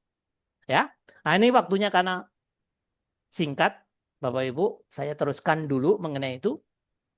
Kemudian seeking common ground, ya, yang ke-11 seeking common ground. Saat konflik jangan fokus pada perbedaan, ya, karena perbedaan itu akan mengeluarkan oksitosin, mengeluarkan kortisol, Bapak Ibu. Dan kesamaan akan mengeluarkan oksitosin. Hormon senang, hormon percaya, hormon bonding. Mungkin contohnya Bapak Ibu kalau Anda pergi lumayan jauh lah, keluar dari benua Asia, ke Amerika sana gitu ya, atau ke Eropa gitu ya. Nah, Anda misalnya di sana asing, Anda sendiri gitu ya. Jarang ketemu orang-orang Asia. Nah, suatu ketika Anda jalan, kemudian di sana, di Amerika atau di Eropa, di ujung bumi sana misalnya, bagian utara misalnya negara-negara Nordik, negara-negara Kanada sana, Anda ketemu orang Asia. Apa perasaan Anda? Ya, perasaan Anda akan senang. Satu itu. Yang kedua, Anda akan lebih trust. Kalau misalnya Anda tanya sesuatu, lebih duluan ke orang-orang Asia. Apalagi kalau di situ ada orang Indonesia. Ya, itu pasti Anda akan trust ke dia. Kenapa kok trust? Walaupun Anda nggak kenal, tapi dia adalah orang Indonesia. Karena apa? Ada common ground-nya. Sama-sama dari Indonesia. Ya. Nah, itu yang disebut dengan oksitosin, Bapak Ibu. Kalau kita punya kesamaan gitu ya. Makanya sering sekali kita diminta untuk tanya hobinya gitu ya. Tanya apanya yang kita sampai sama. Kalau misalnya Anda merantau gitu ya, dari Medan atau dari Makassar ke Jakarta, Anda ketemu orang sesama dari kampung, perasaan Anda apa? Akan merasa lebih aman, lebih tenang, lebih percaya, karena itu tadi oksitosin, Bapak Ibu. Kenapa? Karena Anda punya kesamaan dari daerah asal atau kesamaan alumni gitu ya. Alumni sekolah sama, SMA sama, atau alumni kuliah sama. Nah, itu akan kalau kita pakai itu mengingatkan dia, akhirnya akan keluar oksitosin itu sehingga common ground-nya akan ada common ground yang men-trigger oksitosin. Ya. Share goal project, kalau di dalam project dari mulai yang informal ini tadi ya, kesamaan yang informal dengan kesamaan formal ya. Goal project harus sama, project plan atau specification ya. Nah, ini akhirnya men-trigger oksitosin. Nah, semua stakeholder ingin project sukses ya, satisfy customer, business value, ini jadikan common ground-nya. Ya, gini pegang common ground yang sangat high level. Itu gunakan untuk men-trigger oksitosin. Gunakan ini sebagai alignment dari setiap stakeholder. Nah, kemudian yang terakhir adalah delegating. Ya, delegating. Bagaimana caranya? Ya, angka efektifnya Anda sebagai leader, sebagai project manager, minimal 75% pekerjaan harus Anda delegasikan. Ya, pekerjaan yang operasional project ya, yang tadi technical gitu ya, yang bisnis gitu ya. Sehingga Anda lebih banyak ngurusin mengenai sesuatu yang lebih strategik dan ngurusin mengenai human-nya, bagian human-nya ya. Ya, kepada siapa? Ya, dan pekerjaan apa yang harus Anda delegasikan? Nah, ini penting. Makanya kenapa kok sampai 75%? Nah, ini ya Bapak Ibu. Anda lihat motivasi dan skill-nya tinggi. Itu kepada orang yang Anda bisa mendelegasikan. Cari orang yang motivasi dan skill-nya tinggi di fungsinya dia. Ya. Kemudian kalau pekerjaan apa, Anda ini ya. Kriterianya ini, Anda memiliki enjoyment dan passion ya, dan juga motivasi tinggi untuk mengerjakan ya. Yang kedua, Anda mendapatkan skill baru setelah Anda kerjakan sendiri. Itulah yang 25%-nya yang Anda kerjakan sendiri ya. Sisanya 3/4% atau 75%. Satu, Anda mungkin enjoy, tapi kalau Anda kerjakan sendiri, skill Anda tidak bertambah ya, karena Anda sudah expert di situ. Itu harus Anda delegasikan ya, kerjaan-kerjaan yang seperti itu ya, ke orang yang motivasi dan skillnya tinggi di situ ya, di pekerjaan yang akan Anda delegasi. Yang kedua, Anda sudah not enjoy ya, tetapi Anda menambahkan skill baru. Anda bisa menambah skill baru itu ya, itu delegasikan ya. Ya, itu udah 2/4. 3/4-nya ya yang sudah jelas, Anda not enjoy, juga sudah pasti not skill baru Anda dapatkan jika Anda mengerjakan sendiri. Nah, itu harus Anda delegasikan. Nah, dengan cara ini, Bapak Ibu, Anda akan mempengaruhi. Terutama misalnya nih, ada senior engineer yang dia punya departemen head. Ya. Anda ngomong sama departemen head-nya, wah anak ini sudah skillnya tinggi, motivasi tinggi, dan bla bla bla bla bla. Bagaimana kalau saya istilahnya memberikan suatu advantage buat dia untuk saya delegasikan part-part ini, gitu ya. Akhirnya apa namanya bosnya senior engineer tadi, yaitu departemen head itu respect sama Anda gitu. Anda punya planning khusus mengenai pengembangan anak buahnya dia gitu ya. Nah itu kenapa kok kita ini dalam hal menginfluence departemen head atau resource owner yang kita tidak punya authority bisa seperti itu ya. Tapi harus paham dulu mengenai delegation strategi atau teknik ini. Oke Bapak Ibu, waktunya sudah sangat mepet. Ini slide terakhir dari saya ya. Project manager sebenarnya adalah stakeholder strategis. Nah, ini yang part yang paling sulit jadi human-nya ya, bukan tidak hanya apa namanya yang lebih sulit ngurusin human-nya daripada mengenai operasional, bisnis, prosedur gitu ya, proses, dan juga mengenai tools dan teknik ya. Mereka harus mampu untuk kita sebagai project manager, Bapak Ibu harus mampu untuk mengalign yang multi interest ini ya, multi interest dari stakeholder kita. Kemudian resolve konflik yang ada, baik konflik vertikal gitu ya maupun horizontal. Kemudian influence decision. Jadi bagaimana menginfluence decision termasuk tadi Bapak Ibu contoh dari bapak saya yang akhirnya bisa memeritkan adiknya dengan menginfluence decision orang-orang apa kakek-kakek saya yang sudah deadlock. Itu benar-benar deadlock Bapak Ibu ya. Saya masih kecil waktu itu. Ya, itu yang namanya bridging, influence decision contohnya ya. Kemudian maintain trust. Ya, maintain trust. Nah, sekali lagi Bapak Ibu, trust itu tidak akan muncul kalau kita tidak bisa men-trigger hormon oksitosin dari seseorang. Karena karena trust itu muncul karena hormon oksitosin. Jadi hormon oksitosin itu hormon trust, hormon bonding, hormon senang kepada seseorang gitu ya. Nah, itu fungsinya. Oke. Terima kasih Bapak Ibu. Semoga sedikit sharing ini bermanfaat bagi Anda semua. Ya, silakan kalau masih ada Q&A, mungkin juga sebelum itu atau setelah itu nanti Pak Erdit mau sharing pengalamannya dia. Silakan, waktu dan tempat saya kembalikan ke Pak Erdit. Silakan Pak Erdit. Aduh, tepuk tangan dulu ya. Salut ya. Oke, luar biasa ini.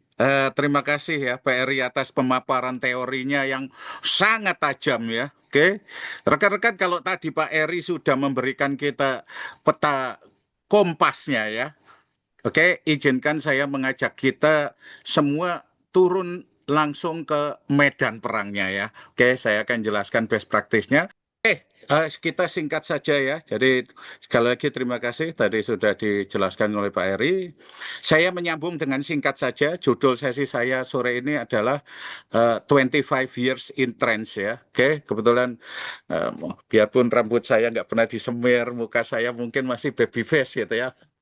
Semoga ya. Jadi aslinya udah 25 tahun lebih ya. Oke, di ngurusin project ya. Jadi usia udah kepala 5 juga udah. Tapi ya itu tadi ya. Kita nikmati ya di project ini ya. Oke. Kenapa di sini sore ini saya ngambil judul ini ya. Nanti akan saya jelaskan rahasianya ya. Kita langsung saja. Orang bilang tak kenal tak sayang ya. Mungkin bisa melihat di sini.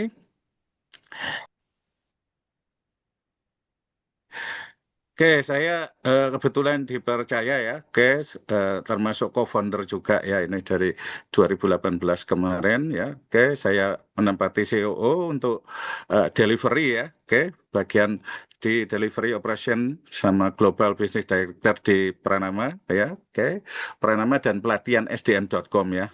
Oke, Pranama Pembelajar Indonesia dan saya kebetulan juga mungkin di sini sudah banyak yang kenal dengan saya ya. Oke, saya ngajar ya, jadi mentor juga, coach juga gitu ya. Di beberapa ATP instruktur juga ya. Jadi di beberapa trainer mungkin ada yang ketemu di Avenue, apa e-network, breakthrough, multimedia lain-lain ya. Oke. Kemudian ya lebih banyak berkecimpung di program manajemen ya. Oke. Juga di PMO ya, juga di eh, business development juga sempat ya, kayak punya bisnis ya sampingan dan lain-lain gitu ya. Oke, alhamdulillah saya juga double hat trick ya. Terima kasih ini teman-teman yang ada di sini terutama member-member PMI ya. Oke, jadi double hat trick 6 tahun berturut-turut ini dipercaya ya. Jadi best mentor most favorit ini ya, kebetulan dapat kemarin juga di SciMac juga eh, naik untuk menerima award lagi gitu. Jadi saya senang sekali ini. Terima kasih banyak teman-teman. Dalam hal ini saya eh, mengucapkan penghargaan yang besar-besarnya ya. Juga sempat tahun 2023 kemarin ada pemilu ya, terpilih jadi salah satu BUD PMA Indonesia. Oke, jadi ngurusin education ya dari tahun 2023. Oke, dan dari 10 tahun lebih ya banyak berkecimpung di education PMA Indonesia chapter juga ya dan banyak ya Agile Scrum Master dan sebagainya. Saya mungkin tidak akan terlalu banyak ngobrol di sini ya. Oke, ya ini kemarin ya, oke, pas dapat award, oke, dengan teman-teman juga gitu ya. Jadi 6 tahun berturut-turut, alhamdulillah ya, syukur. Kemudian pasti banyak di sini teman-teman yang sering ketemu dengan saya ya, waktu saya ngajar kemana-mana, BUMN dan lain-lain ya, sempat ngajar di PBB juga ya. Oke, ya, jadi kita langsung saja. Oke, judul saya sore tadi ya. Oke, tadi yang sempat muncul gitu ya. 25 years in trenches ya. Oke, kenapa trenches ya atau parit pertahanan ya? Karena selama lebih dari 2 dekade di industri IT ya. Oke, terutama di telekomunikasi ya. Saya pernah di banking juga macam-macam ya, di retail juga pernah gitu ya. Oke, banyak keliling ngurusin governance juga ya, BUMN juga gitu ya. Jadi dan itu selama ini pengalaman ya, saya merasa manajemen proyek itu bukan hanya soal duduk manis di depan laptop ya. Jadi apa yang disampaikan Pak Eri tadi benar sekali. Oke. Jadi bukan cuma duduk manis di depan laptop ngerjain gitu ya. Tapi soal bertahan hidup ya. Benar-benar ya, survival ya. Bertahan hidup di tengah badai perubahan ya. Dari zaman saya masih, ya pokoknya sering bilang waktu di lapangan ya biasanya kata-kata yang sering saya bilang apa? Yes sir, gitu ya.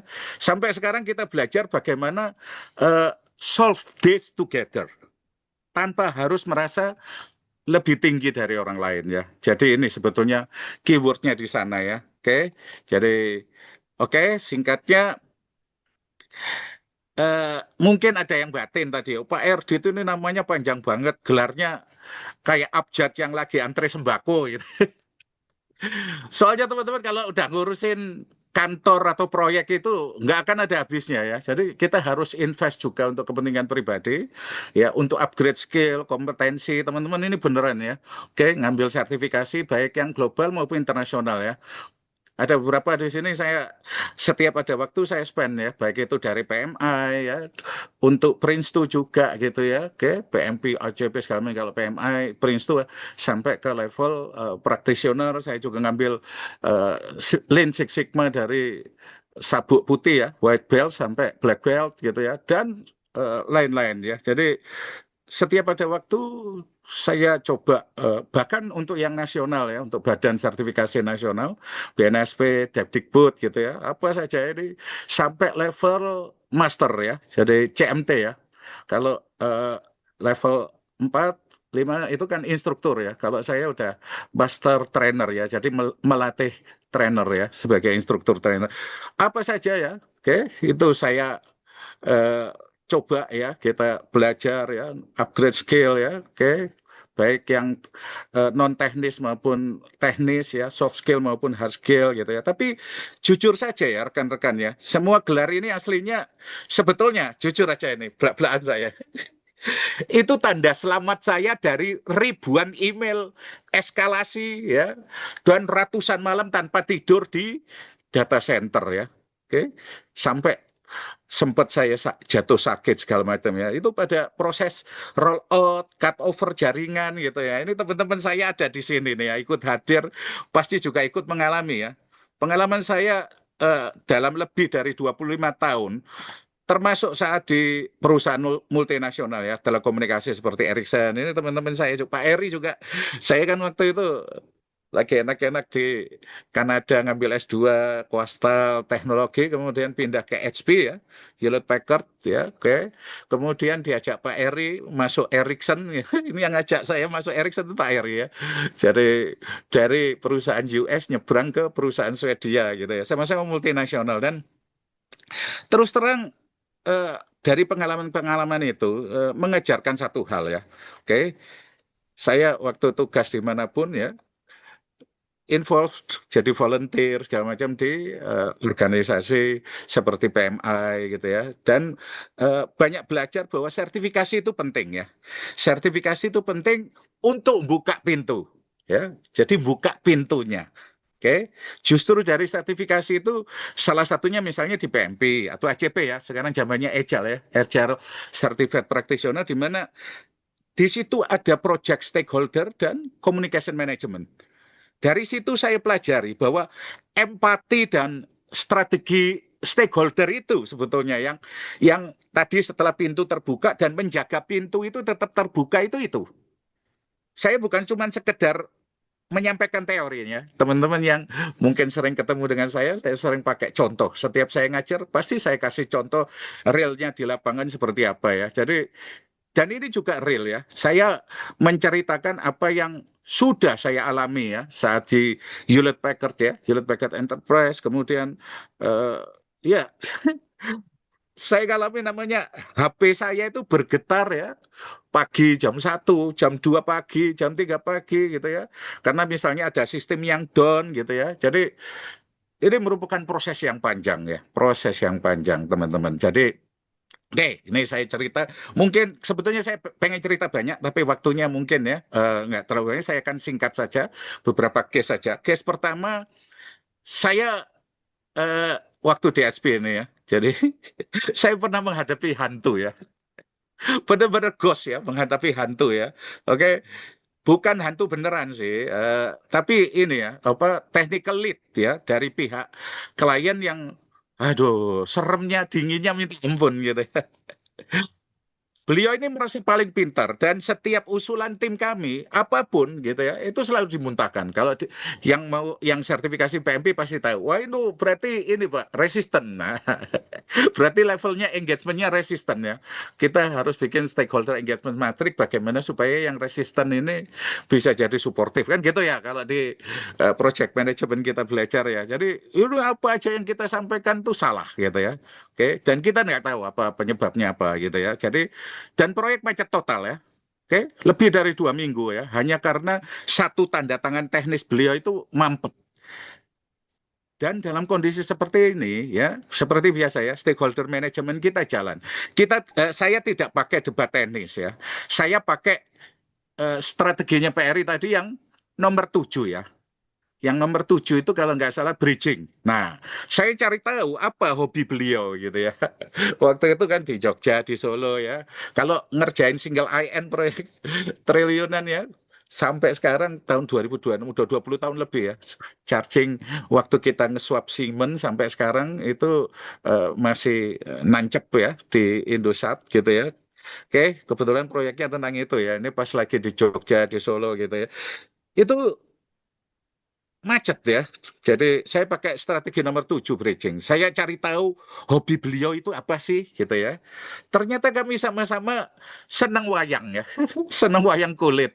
Wayang kulit gitu ya. Dan saya kebetulan dari kecil itu udah sama kakek saya itu udah diajarin dalang. Kebetulan bapak saya asli Jawa Tengah juga ya, Solo Sragen ya. Oke, ibu saya Malang. Jadi wah, ini dia ini gitu ya. Kalau apa namanya ibarat stakeholder kita sudah langsung tahu nih. Oh, ini kuncinya gitu ya. Oke. Ternyata kami sama-sama pecinta wayang. Jadi besoknya ya udah, saya tidak bawa dokumen teknis ya. Saya lebih banyak ya itu tadi, saya cuma bawa kopi teman-teman ya.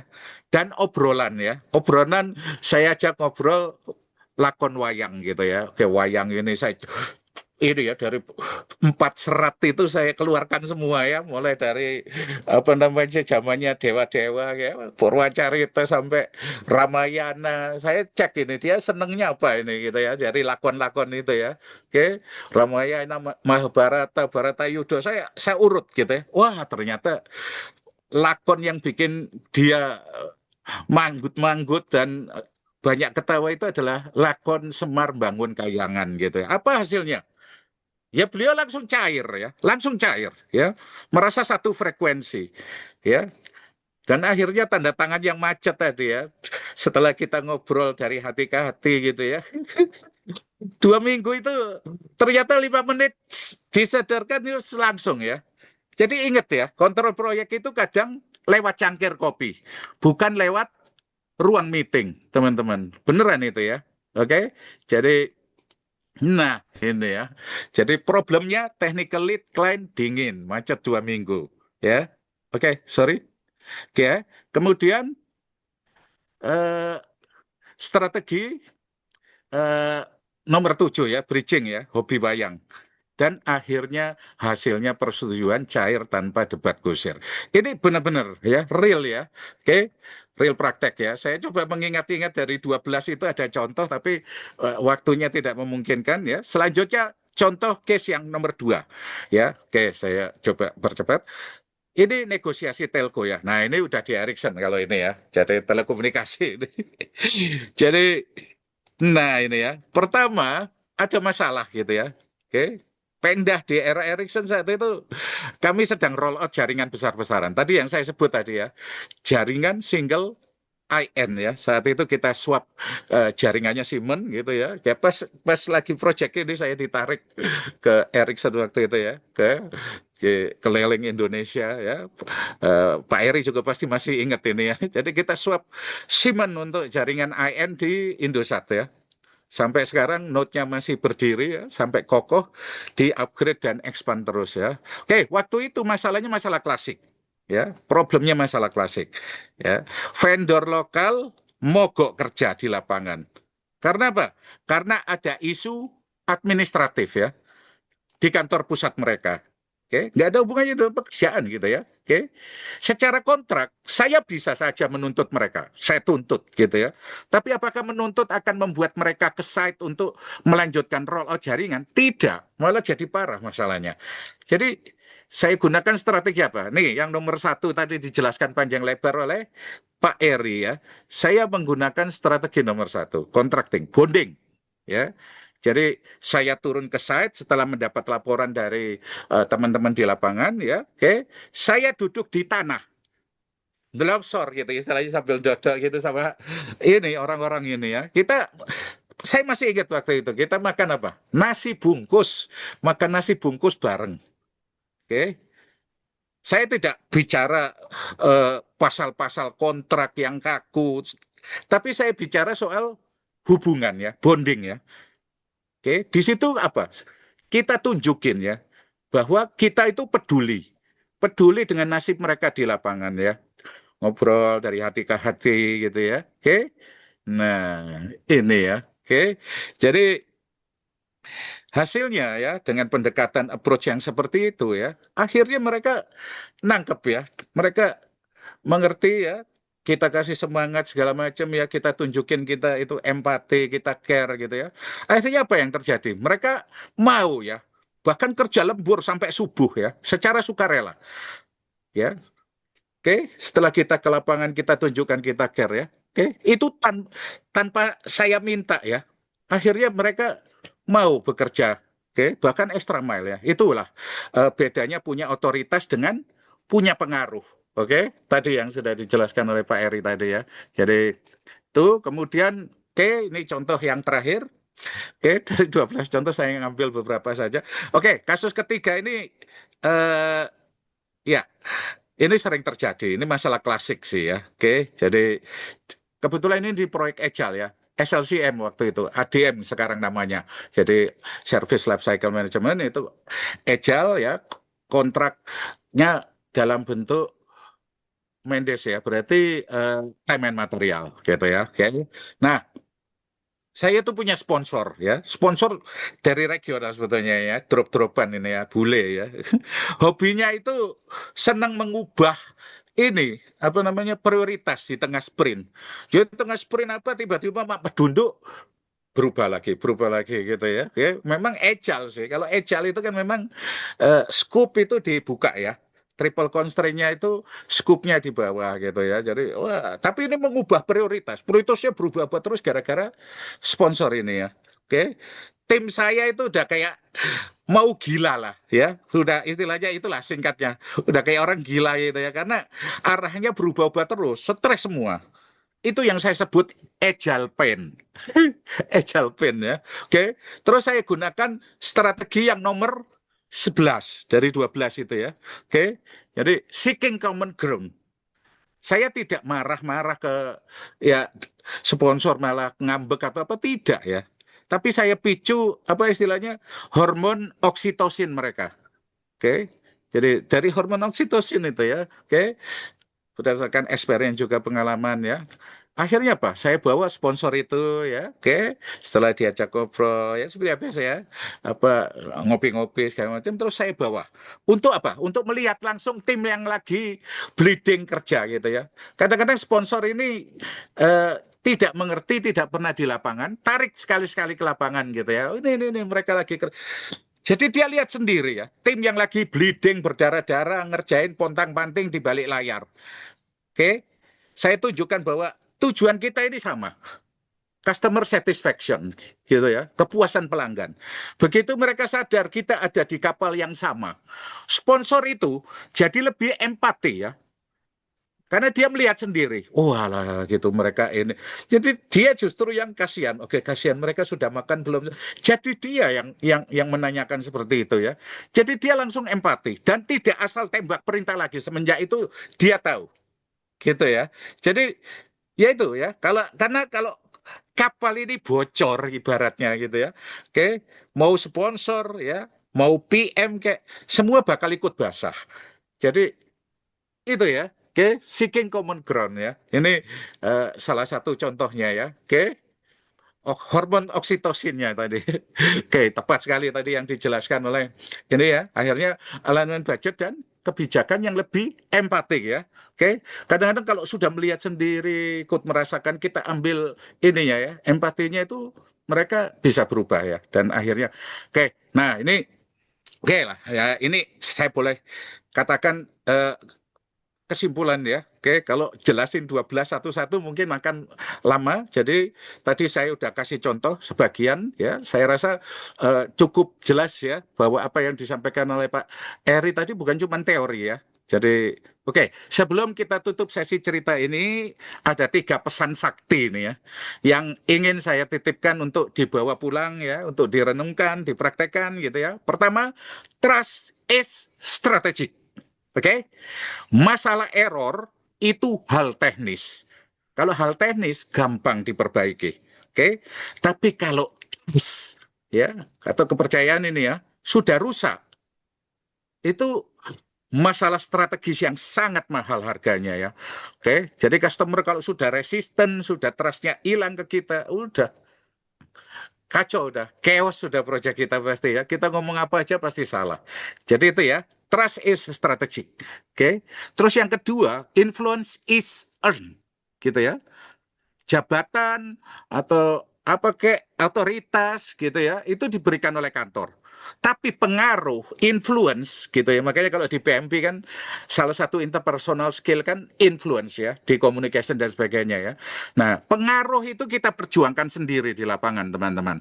Kita perjuangkan gitu ya. Jadi itu yang kedua, influence itu earn ya. Kemudian people care ya. People care ya. Orang tidak peduli seberapa jago kita ya, seberapa banyak achievement, seberapa banyak prestasi kita, seberapa banyak itu ya, titel, sertifikasi dan sebagainya, tapi mereka tahu ya, oke, mereka akan tahu sampai satu titik mereka akan tahu seberapa besar kita peduli pada masalah mereka ya. Dan semuanya akan berubah kalau sudah seperti itu saya alamin sendiri ya. Jadi mungkin itu dari saya ya, oke. Jadi oke, rekan-rekan, sepertinya energi kita sudah masuk fase kritikal. Kita akan cek ya pertanyaan-pertanyaannya ada. Saya lihat dari video ini mata kita sudah tidak lagi kerasi chart gitu ya.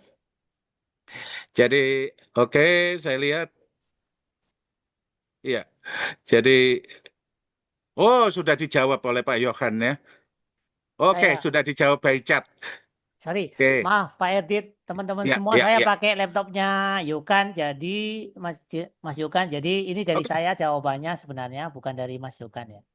Iya, iya. Ini sebagian sepertinya sudah dijawab ya. Oke, Pak Eri, oke. Pertanyaan bagus ya ini dari Pak Zulfirman. Kalau seperti itu, oke ya, ya, ya. Jadi sudah ada beberapa. Oke, mungkin dari ini versinya critical resource level nih. Saya lihat mata-mata di ini video ini udah ini ya scanning ke arah aroma mendoan dan sirup di meja makan sepertinya. Dikit-dikit melirik gitu ya. Jadi sebagai penutup, ingat teman-teman ya, di dunia proyek error itu masalah teknis tapi trust ya, kepercayaan itu masalah strategis. Oke? Nah, sore ini strategi paling sakti bukanlah bridging atau contracting ya, melainkan gorengan ing ya. Karena di zaman segini musuh terbesar kita bukan sponsor ya, bukan sponsor yang labil ya, melainkan mungkin godaan es kelapa muda yang luar biasa gitu ya. Jadi oke, terima kasih sudah menahan lapar demi ilmu. Semoga lelah kita hari ini menjadi ibadah ya. Oke, semoga proyek Anda semua semakin ini ya, manis takjil yang sebentar lagi kita nikmati ya. Oke, saya RDT Irawan pamit undur diri untuk saat ini ya. Oke, selamat siap-siap berbuka. Oke, kalau ada yang mau disampaikan secara lisan, mungkin Pak Eri, monggo Pak Eri. Baik, Ya, hanya mengucapkan terima kasih dan semoga Bapak Ibu sehat dan sukses selalu karena waktunya sudah singkat ya.